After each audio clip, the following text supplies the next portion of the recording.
మీ ప్రయాణంలో దారంతా మీరు తప్పులు చేస్తూనే ఉన్నారా? ఎన్నిసార్లు తప్పులు దొర్లాయో లెక్కించండి. తప్పులు చేయడం మానవ సహజం.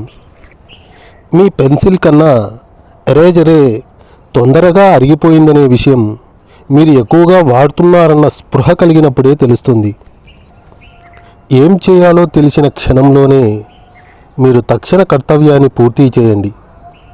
లక్ష్యాన్ని సాధించే వరకు ఎక్కడా ఆగవద్దు.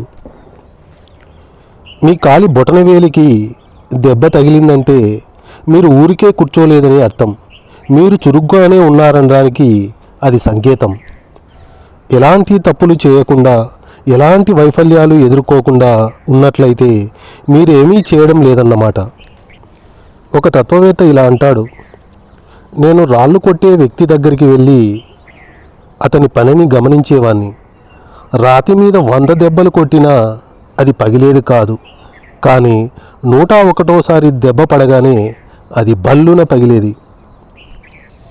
రాయి పగలడానికి కారణం 101వ దెబ్బ కాదు, అంతకుముందు కొట్టిన 100 దెబ్బలేనని తెలుసుకున్నాను. ఒకసారి ఒడ్డుకు మైలు దూరంలో పడవలో చేపలు పడుతున్నారు 2 జాలర్లు. కానీ హఠాత్తుగా చిన్న పగులులోంచి పడవలోకి నీరు చేరడం మొదలైంది. ఎంత తోడినా నీరు వేగంగా చేరుతూనే ఉంది. అప్పుడు ఒక జాలరి ఇంకో జాలరితో, ఇక చాలు, మనం ఒడ్డుకు చేరేలా ఈదేందుకు శక్తినిమ్మని భగవంతుని ప్రార్థిద్దామన్నాడు.